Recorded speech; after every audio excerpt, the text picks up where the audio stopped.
surface.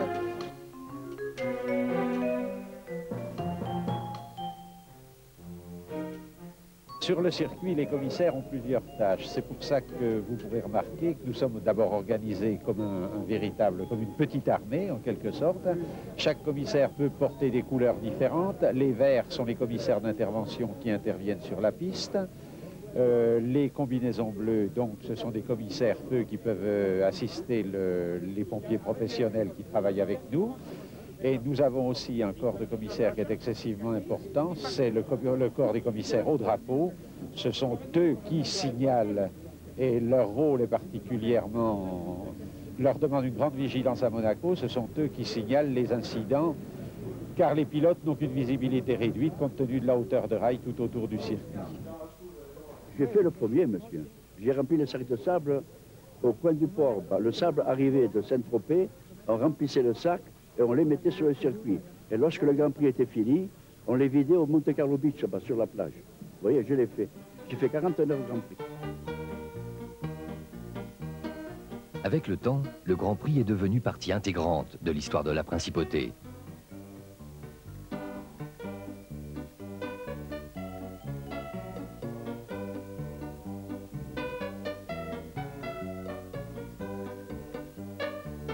Depuis 1929, année après année, exception faite d'une période de fermeture pour cause de guerre mondiale, le circuit de Monaco attire les plus grandes écuries de course et les pilotes internationaux les plus prestigieux.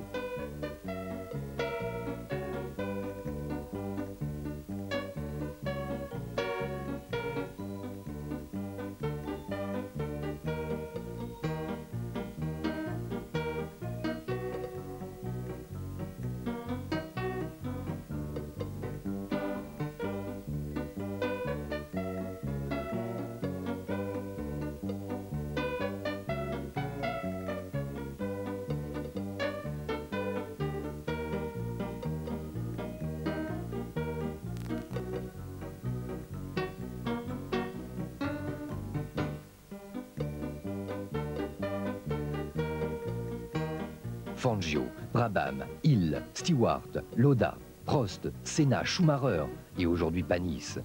Leurs noms appartiennent désormais à la légende et sont gravés à jamais en lettres d'or sur les tablettes de marbre du palmarès de Monaco.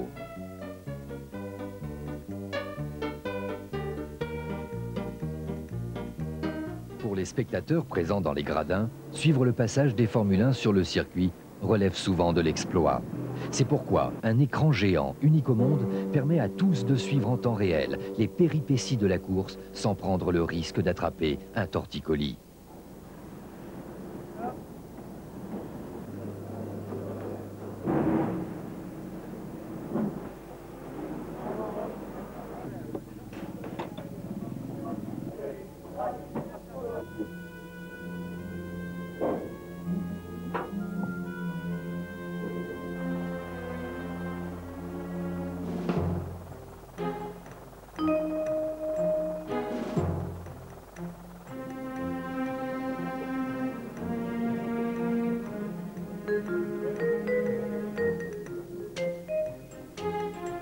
La renommée du Grand Prix est telle que certains appontements sur le quai des États-Unis, situés face à la grande descente ou à proximité de la chicane, se retiennent un an à l'avance. Auparavant, les gens séjournaient ici une semaine. Bon, l'évolution des temps et des choses et aussi peut-être des prix fait qu'aujourd'hui les gens passent plutôt 3 jours que 4 ou 5. L'évolution vient avec la pression qui se monte au fur et à mesure des journées des essais. Je pense que ce soir, 85% des personnes seront présentes et bien entendu demain, 105% seront présentes.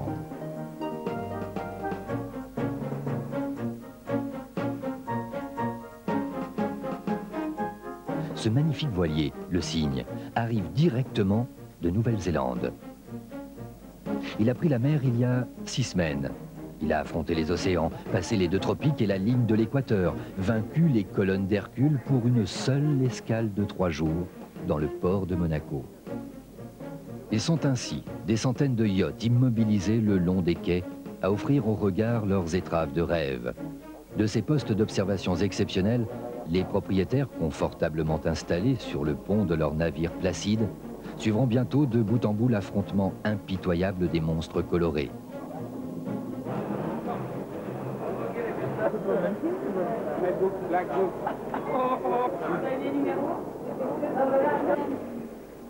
On a beaucoup moins de monde que les années précédentes.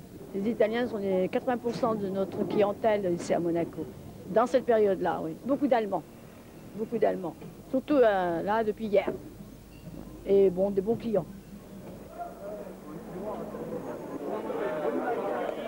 Cela représente pour nous le début de la saison. À partir du Grand Prix, nous allons encore entamer notre saison d'été. Cela nous amène beaucoup de monde, ça fait connaître Monaco et nous permet à nous de développer notre affaire pendant 4 jours, presque aussi bien que sur l'ensemble du mois. C'est aussi une possibilité pour nous d'avoir des gens qui viennent à travers le monde et nous amènent quand même leur connaissance et tout ça. Donc on peut avoir beaucoup d'acquis pour la suite. Des connaissances, les gens reviennent, la possibilité de faire passer la principauté de partout.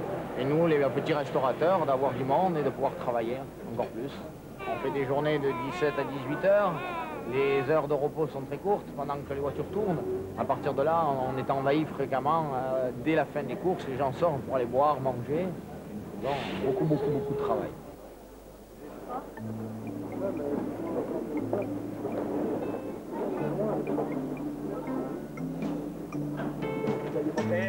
Tiens, monte te voir là-haut si t'es fermé quand même. Trop tard, Max. Mais là, ça va encore, ça. Non,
Pour cette prestation de renom international que constitue le Grand Prix de Monaco et qui est une prestation effectivement qui relève du défi puisque cela se situe en zone urbanisée, nous avons un accroissement très sensible de population puisque nos visiteurs peuvent être estimés à près de 100 000, notamment pour le jour du Grand Prix. C'est donc une augmentation très substantielle de population qui n'est pas sans poser un certain nombre de problèmes, notamment en matière de circulation, puisque notre souhait, c'est de pouvoir acheminer ces visiteurs sur les nombreux parkings de la principauté et faire en sorte qu'il n'y ait pas d'embarras de circulation. L'ensemble de mes collaborateurs de toutes les divisions sont mis à contribution. Il n'est pas question pour eux de pouvoir espérer durant ces 4 jours du moindre repos. Je crois qu'à Monaco, nous avons un certain nombre de prestations de prestige qui font le renom de la principauté et le Grand Prix, indéniablement, contribue à cette image. C'est pour ça que l'ensemble du personnel, qu'il s'agisse de la police, mais également de l'ensemble des participants à cette prestation, a particulièrement à cœur de faire en sorte que cela se passe dans les meilleures conditions et soit un exemple de professionnalisme et de rigueur.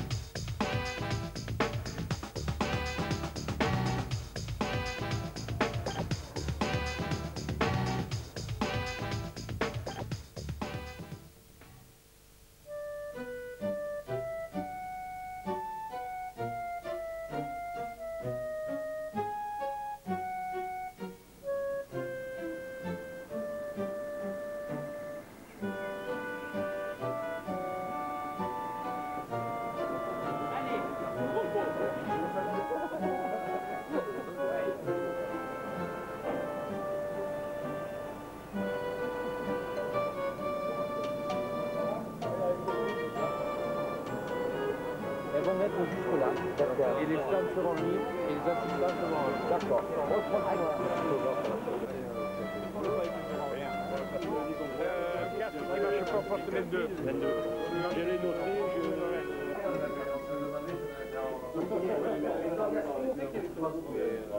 On a tenu compte de vos remarques concernant la piste, vos remarques demandées par Jackie X, dont nous lui transmettrons le rapport. En fait, il n'y a pas grand-chose. Il faut absolument que vous arriviez à fidéliser vos feux. Et cette année, on a fait 80 échanges de cirés. C'est énorme.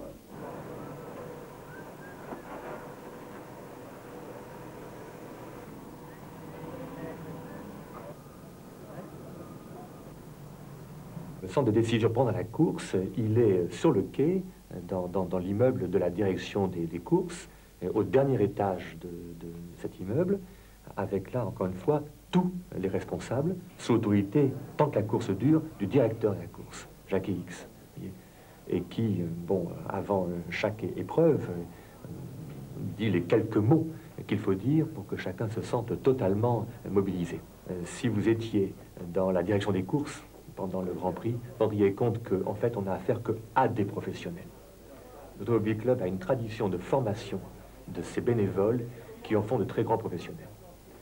Comme tout le monde, je suis absolument émerveillé quand je vois la façon dont les commissaires de course sont capables d'évacuer en quelques secondes un véhicule. Chacun sait exactement quel est le geste qu'il doit faire, là où il doit mettre sa sangle. Enfin, et ça, c'est pas le fruit du hasard. C'est vraiment une très longue, une très forte tradition, une grande formation donnée à tous ces bénévoles.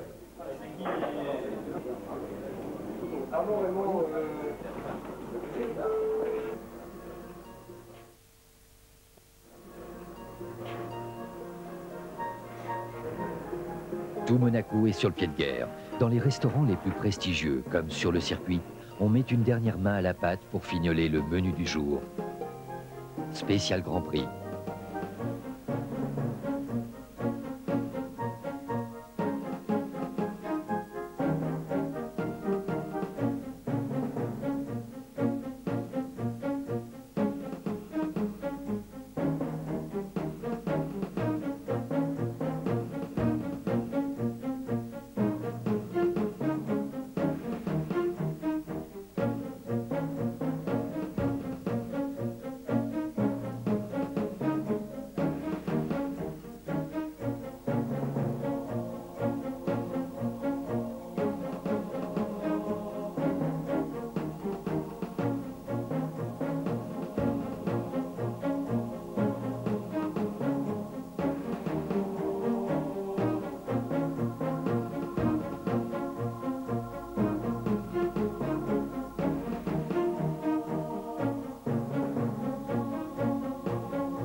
Avec une telle affluence, si vous voulez, touristique, évidemment, notre schéma est un schéma, si vous voulez, particulièrement attentif, un schéma lourd, mais c'est l'une de nos priorités, indépendamment, bien sûr, de la sécurité générale en ville.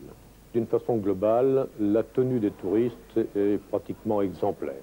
Nous avons affaire à un bon tourisme, mais bien évidemment, sur la masse, il s'avère qu'il y a quelques personnes qui essaient de profiter de la situation, soit pour duper le touriste, soit pour se livrer à quelques petits larcins. Somme toute, par rapport à la prestation, cela demeure infime. Mais je crois que cela tient essentiellement à une présence policière très marquée et surtout très vigilante. Je crois qu'il convient de dissuader les personnes qui pourraient être incitées à profiter de la situation. Tout est en place pour le grand rush. Les trains déversent à flot continuel leurs passagers venus de France, d'Italie ou d'Allemagne, qui envahissent ensuite les petites rues de la principauté dans une ambiance bon enfant. Là, je tourne la veste et là, je deviens contrôleur. Je contrôle les tickets, je contrôle les gens qui sont bien à leur place. Mais c'est surtout la dernière semaine qui est très stressante pour le travail déjà. C'est très difficile de se déplacer. Alors on essaie de regrouper par secteur. Et puis bon, après les 4 jours, ça va. C'est plus, il y a du monde bien sûr, mais c'est quand même un peu plus relax. Il 4, il 3, comment? Oddio.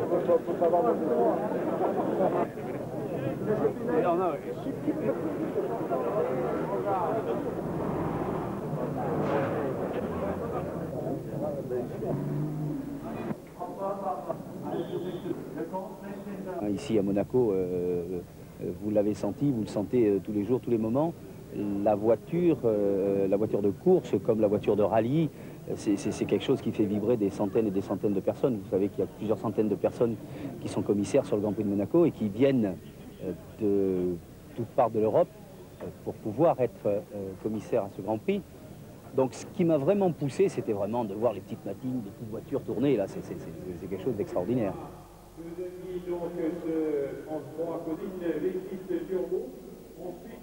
Le rôle de la chaîne de plan, c'est surtout d'assurer la sécurité des pilotes, la sécurité sur la piste. Nous sommes là pour donc la protection des pilotes, pour sortir les voitures en cas d'accident. Et c'est surtout une question de rapidité chez nous.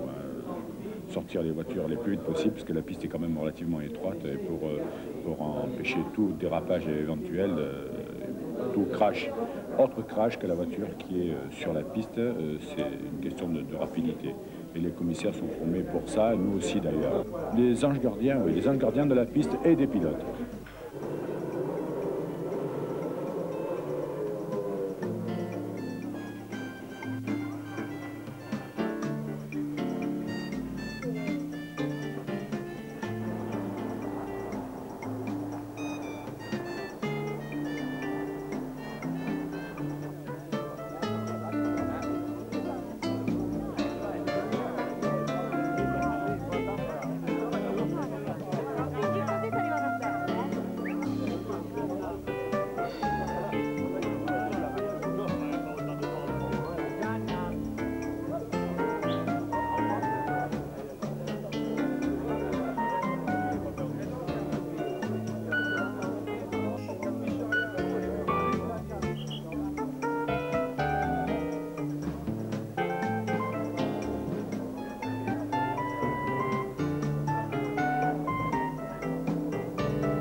Tous les appartements et terrasses donnant sur le circuit affichent complet. Ils sont transformés en lieux privilégiés pour spectateurs privilégiés.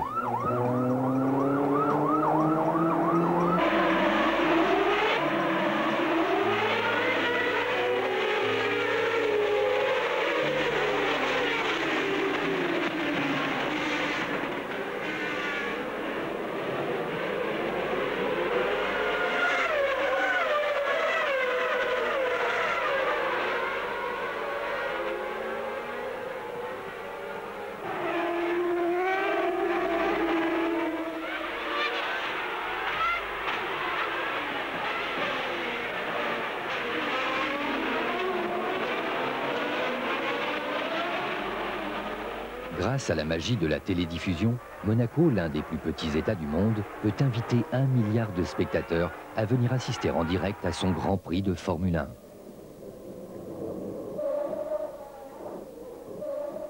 C'est un magnifique véhicule pour transmettre le rêve de la principauté.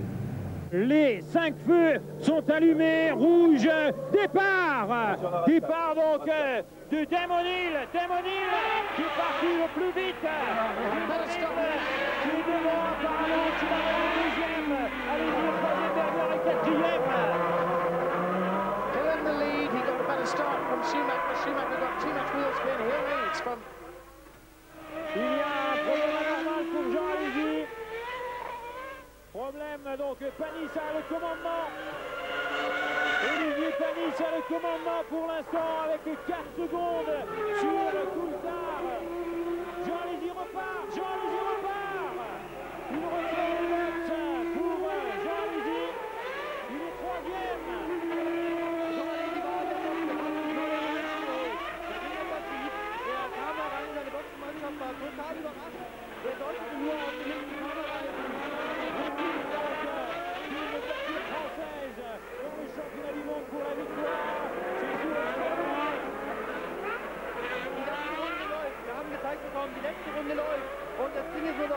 nu. Wenige Meter für Olivier Panis, dass hier bei Charles vorbeikommt und seine erste Musik herausfährt. Olivier Panis, letzte Anfahrt. Alors qu'il est à la rascasse, il est toujours devant avec Olivier Panis. Je pense que tout le public français va donc se lever, l'ovationner. Si c'est Dunigier a gagné. La France a gagné. Olivier Panis first, second David Coulthard. What a win. Ligier had not won since Canada in 1981. Au fur et à mesure que le Grand Prix se déroule, je pense que chacun d'entre nous a sous les yeux son tableau de bord du Grand Prix, où il indique les questions qui sont posées, comment elles sont réglées au fur et à mesure qu'elles arrivent, mais également on note tout ce qui nous paraît pouvoir être amélioré pour le Grand Prix de l'année prochaine. Ce qui m'a beaucoup frappé dans ce Grand Prix, depuis mon arrivée dans Principauté, c'est qu'il y a un message, et un message du prince souverain lui-même, qui est vraiment le message de base. C'est la recherche de sécurité maximale. Parce qu'au fond, il ne peut pas y avoir de fête sans sécurité. Et c'est ça que nous avons tous dans nos têtes. Je crois que nous luttons tous contre l'idée qu'au fond, ça s'est très bien passé, et donc on n'a qu'à refaire la même chose. Ça serait un piège après la routine, et il y a une volonté de ne jamais tomber dans la routine pour ce Grand Prix. La course achevée, le circuit est alors ouvert aux centaines de milliers de spectateurs qui s'y précipitent. La foule bon enfant vient respirer l'air de la piste devenue silencieuse. Commence alors un autre sport, la chasse aux reliques.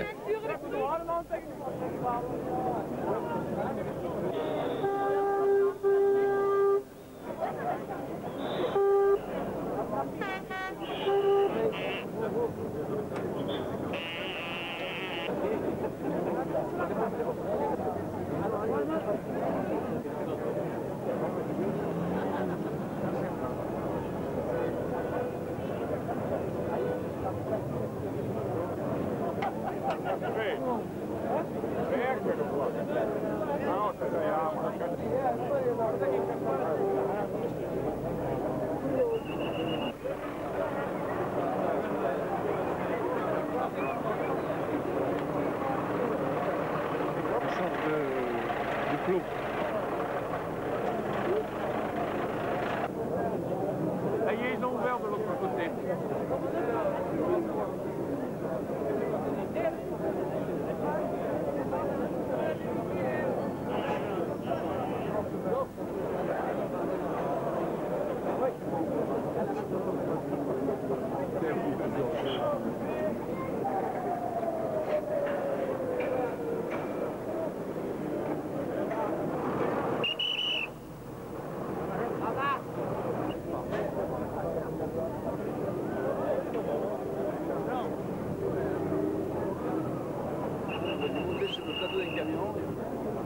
Certains caressent avec amour les monstres terrassés.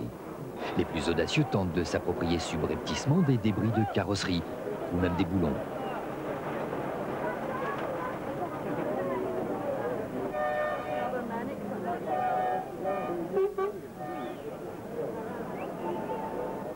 Tout est bon pour signifier qu'on a bien assisté à la course mythique. Même si c'est un peu bruyant, même si on est un peu bousculé, même si ce n'est pas la quiétude habituelle, mais tout de même, je pense que toutes les mesures sont prises pour que le confort, la sécurité continuent à régner comme un temps normal.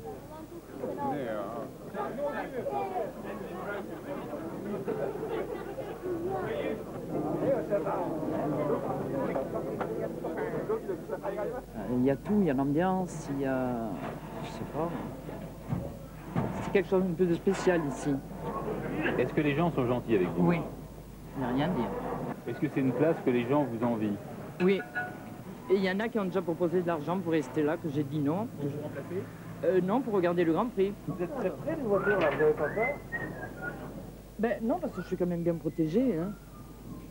Et puis j'ai pas le temps de les regarder, parce que j'ai du boulot. Le Grand Prix à peine achevé, on procède immédiatement au démontage du circuit.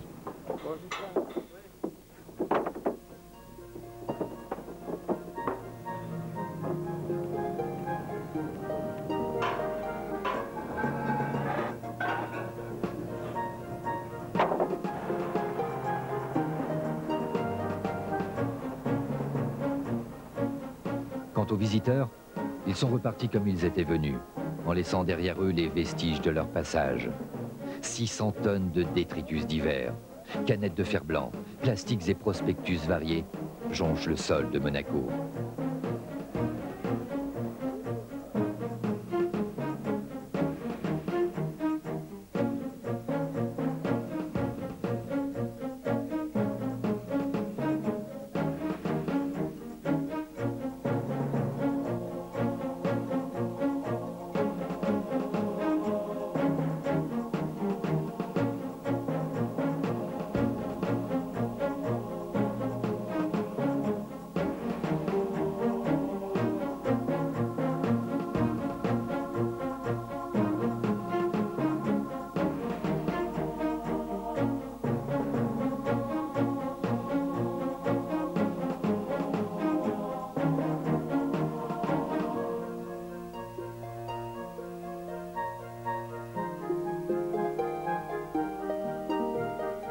Alors, sortant de l'ombre, une petite armée de nettoyeurs se met en marche pour passer à l'action.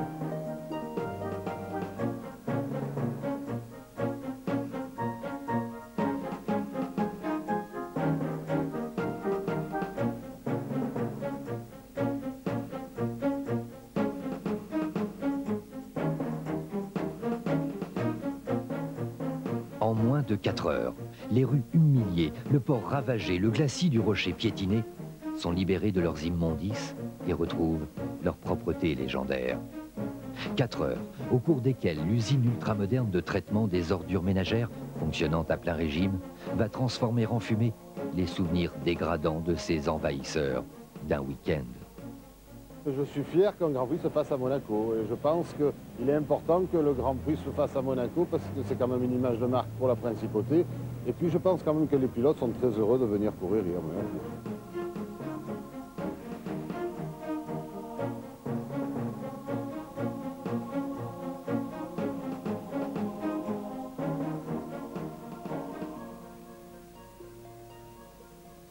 Bien sûr, le Grand Prix a quelques détracteurs, des gens qui n'aiment pas le bruit, qui n'aiment pas cet envahissement extraordinaire de public.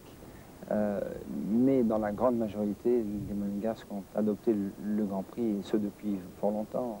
C'est une tradition qui est désormais bien ancrée.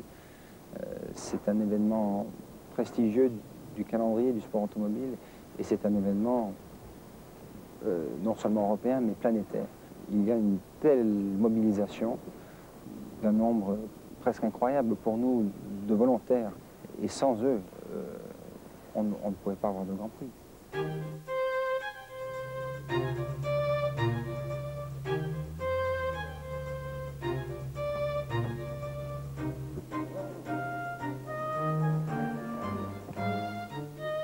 Les pilotes ont raccroché leur combinaison au vestiaire.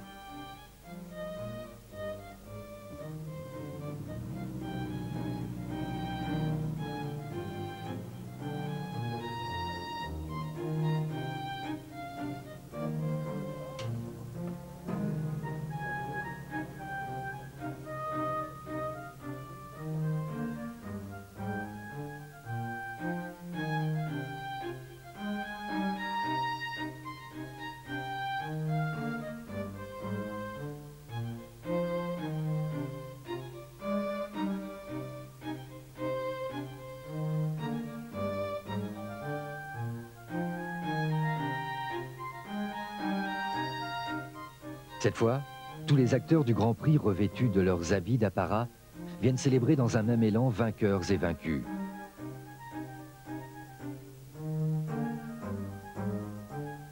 Mais surtout rendre hommage à l'exploit qui a vu se transformer une principauté souveraine de la Méditerranée en un circuit de F1, le plus illustre de la compétition automobile mondiale.